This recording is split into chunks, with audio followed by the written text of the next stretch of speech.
ជាបន្តទៅនេះគឺសូមជូនអ្នកមកស្កាព្រះរតនត្រ័យចានឹងគេហៅអ្នកមកស្កាព្រះរតនត្រ័យចាអញ្ចឹងថ្វាយគុំ3ដងមានដូចតទៅចា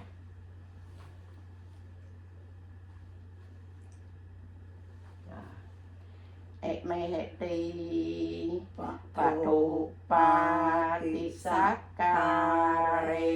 ហេពុទ្ធធាំងធម្មងសង្ឃាំងអភិពោជយាមិមេត្តាបៃតាទីណាំងគុណវន្តានញ្ចមៃហញ្ចទីការៈតាំងអត្ថាយៈហេតាយៈសុខាយៈតែខ្ញុំព្រះករុណាសូមបូជាចំពោះនៅព្រះពុទ្ធព្រះធម៌ព្រះសង្ឃជាម្ចាស់ដោយគ្រឿងសក្ការៈទាំងឡាយមានទាននិងធូបជាដើមនេះដើម្បីសេចក្តីចម្រើនដើម្បីជាប្រយោជន៍ដើម្បីសេចក្តីសុខដល់អ្នកដ៏មានគុណទាំងឡាយមានមេត្តាបិតាជាដើមផងដល់ខ្ញុំព្រះករុណាផងអស់កាលជាអង្វែងទៅអងជាបន្តទៅទៀតគឺយើងសូមថ្វាយបង្គំព្រះពុទ្ធរតនៈមានដូចតទៅអ្នកមុទ្តាសៈ3ដងนะโมตัสสะภะคะวะโตอะระหะโตสัมมาสัมพุทธัสสะนะโมตัสสะภะคะวะโตอะระหะโตสัมมาสัมพุทธัสสะนะโมตัสสะภะคะวะโตอะระหะโตสัมมาสัมพุทธัสสะរិកេរិយាមហាសកាថ្វាយបង្គំនៃខ្ញុំព្រះករុណាចូលមានដល់ព្រះដ៏មានព្រះភិអង្គនោះព្រះអង្គជា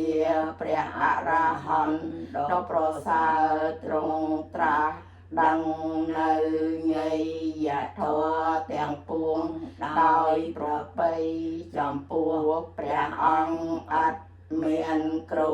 អាចារ្យណាប្រដៅព្រះអង្គឡើយចាជាបន្តទៅទៀតគឺយើងសូត្រពុំមេពុទ្ធមិនចប់ទេយោសនិសនាពុទ្ធចាយោសនិសនាចានេះនឹងអានជាប់ដែរនឹង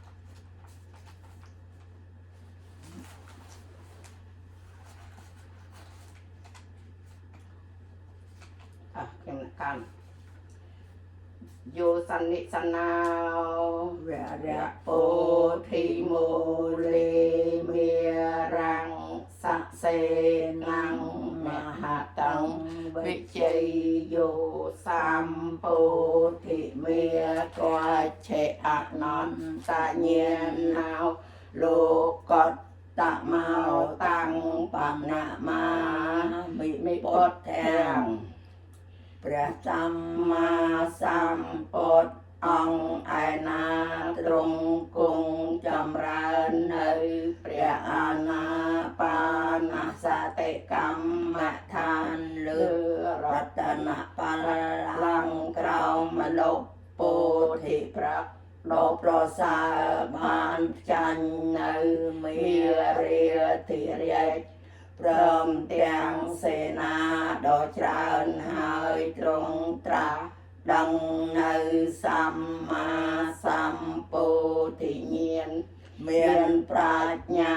រកទីបំផុតគ្មានព្រះអង្គប្រសើរជាងសត្វថ្វាយលោកខ្ញុំព្រះករុណាសូមក្រាបថ្វាយបង្គំ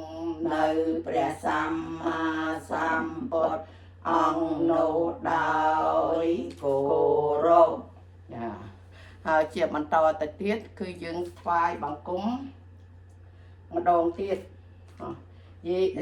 ចពុទ្ធធាអតីតាចយេចពុទ្ធធា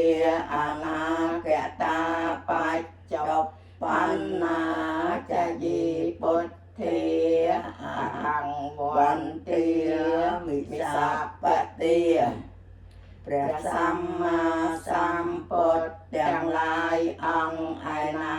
ដែលបានត្រាស់ជាព្រះពុទ្ធនិព្វានកន្លងទៅហើយក្តីព្រះសម្មាសម្ពុទ្ធទាំងឡាយអង្គឯណាដែលនឹងបានត្រាស់ជាព្រះពុទ្ធក្នុងកាលខាងមុខក្តីព្រះសម្មាសម្ពុទ្ធទាំងឡាយអង្គឯណា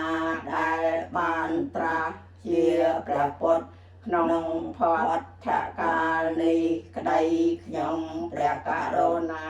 សូមក្រាបថ្វាយបង្គំនៅព្រះសម្មាសម្ពុទ្ធទាំងឡាយនោះគ្រប់កាលទាំងពួងចាឥឡូវ